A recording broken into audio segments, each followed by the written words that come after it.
Bom, seja bem-vindo a esse vídeo e hoje a gente vai falar sobre os anelídeos. Os anelídeos são invertebrados de corpo mole, alongado, cilíndrico e dividido por anéis, também chamados de metâmeros.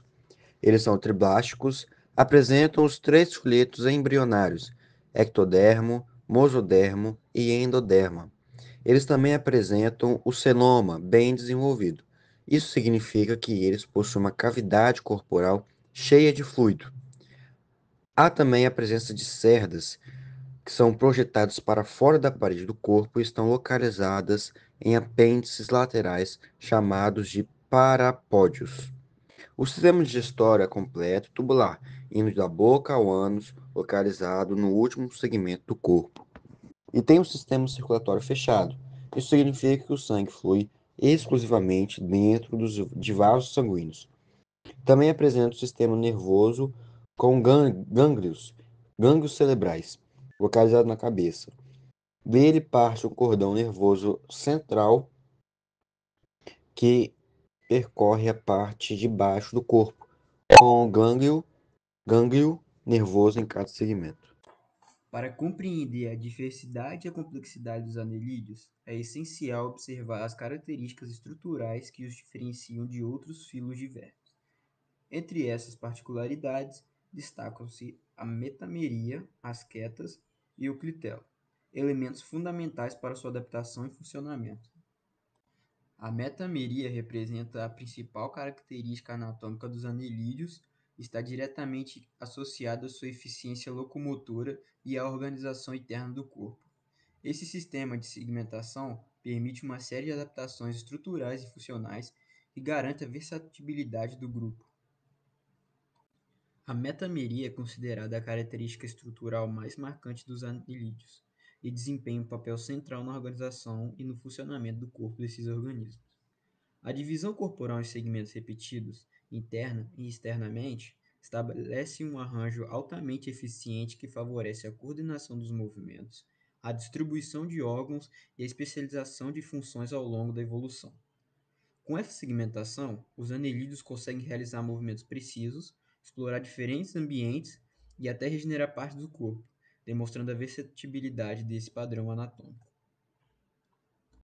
Agora falando sobre as quitas, a maioria dos anelídeos possui cerdas quitinosas rígidas em cada segmento, exceto as sanguessugas. Elas funcionam para tração e fixação, ancorando o corpo no substrato para evitar escorregões durante o movimento peristáltico ou escavação. Em formas aquáticas, cerdas longas associadas a parapódios auxiliam na natação. Agora falando sobre o clitelo é uma estrutura reprodutiva em forma de faixa em oligoquitas e hirudíneos. O clitelo secreta muco para facilitar a transferência de esperma na cópula e forma um casulo protetor para fertilização e desenvolvimento embrionário. Bom, agora eu vou falar sobre a reprodução dos anelídeos. Na reprodução sexuada, os indivíduos são hermafroditas, ou seja, eles têm órgão reprodutor masculino e feminino. O processo se inicia com os indivíduos se alinhando ventre a ventre e então trocando esperma entre si. O esperma recebido é guardado nos receptáculos seminais de cada um dos indivíduos. Depois do acasalamento, o clitelo secreta um muco que forma um anel móvel. À medida que esse anel passa sobre o corpo, ele coleta ovos dos ovários e espermas receptáculos. E a fecundação ocorre dentro do próprio anel. Esse anel se fecha formando um casulo que é liberado no solo, e o desenvolvimento ocorre no casulo. O desenvolvimento é direto, ou seja, os juvenis já emergem com formas semelhantes aos adultos. Esse tipo de reprodução oferece maior variabilidade genética para a espécie.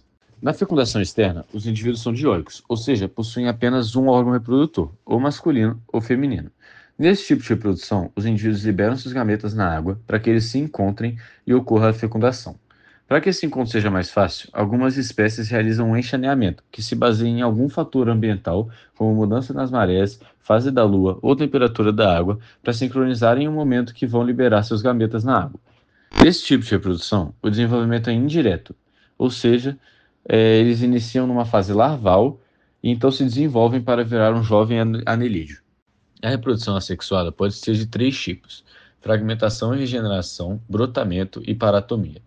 Na fragmentação, o indivíduo se divide em duas ou mais partes e cada parte regenera as estruturas que faltam e vira um novo indivíduo.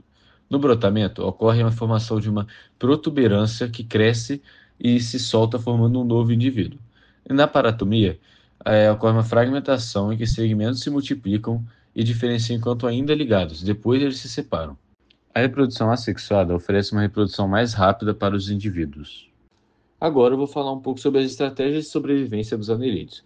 Primeiro, a segmentação corporal. O corpo deles é dividido em segmentos repetidos, o que aumenta a chance de sobreviver a danos parciais e permite uma coordenação eficiente de movimentos, melhorando a fuga e a busca por alimento.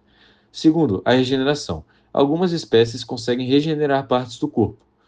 Outro aspecto é a produção de casulos resistentes que podem resistir a períodos de seca, temperaturas desfavoráveis e baixa disponibilidade de alimento, o que garante que os juvenis eclodam em condições mais favoráveis. Outra estratégia é a camuflagem. Várias espécies permanecem com o corpo parcialmente enterrado ou exposto minimamente, o que reduz o risco de predação. Muitos anelídeos cavam túneis no solo, produzem tubos de muco e partículas minerais ou fixam-se em substratos protegidos, e isso reduz a exposição a predadores e a variações ambientais. Por último, os anelídeos possuem estratégias alimentares diversificadas, o que reduz a competição e permite a ocupação de muitos nichos ecológicos. Bom, agora, como vocês podem ver, nós temos três tipos de classificações principais dentro do grupo dos anelídeos, que são as poliquetas, as oligoquetas e os iridíneos. Bom, agora para começar a introduzir mais especificamente sobre cada tipo de classificação dos anelídeos, vamos começar a falar sobre as poliquetas, que são a principal classificação que os anelídeos podem receber.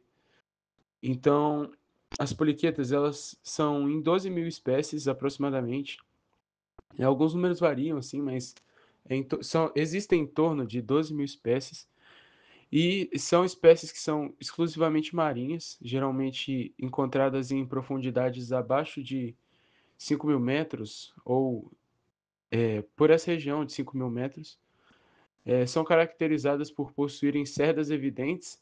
Então, cerdas são estruturas que são curtas e quitinosas, que são semelhantes a espinhos, e que ajudam principalmente na locomoção dessas poliquetas. As poliquetas são encontradas principalmente também em águas salgadas, mas em alguns raros casos podem ser encontradas em águas doces e até em águas meio doce, meio salgada, né? Por exemplo, o encontro entre um rio e um mar. Bom, agora sobre as oligoquetas, elas são representadas principalmente pelas minhocas.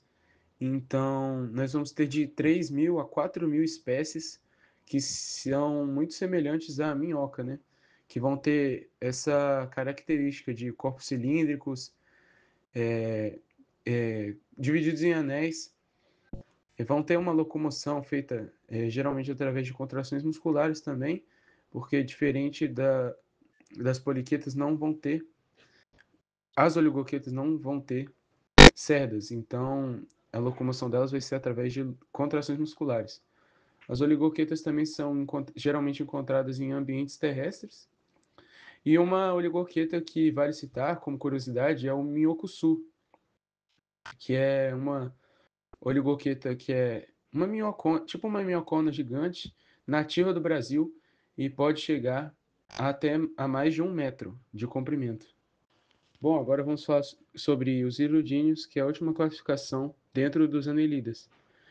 Então, assim como as oligoquetas, os iridíneos também possuem uma espécie que é característica, que a gente sempre deve lembrar quando a gente pensa em iridíneos, que são as sanguessugas, né? Os iridíneos são representados pelas sanguessugas, ou seja, a maioria dos iridíneos vivem em ambientes aquáticos, né? Geralmente de água doce, ou em ambientes terrestres úmidos. Também os iridíneos são, em sua maioria, hermafroditas, ou seja, eles possuem tanto órgãos reprodutores masculinos quanto femininos, o que dá a eles a capacidade de produzir gametas de ambos os sexos, gametas masculinos e femininos. Uma característica legal também dos iridíneos é a ventosa, né? Que como a sanguessuga, ela, por exemplo, se alimenta principalmente de sangue, tendo a presença da ventosa, ela faz o uso dessa ventosa para justamente conseguir o seu alimento.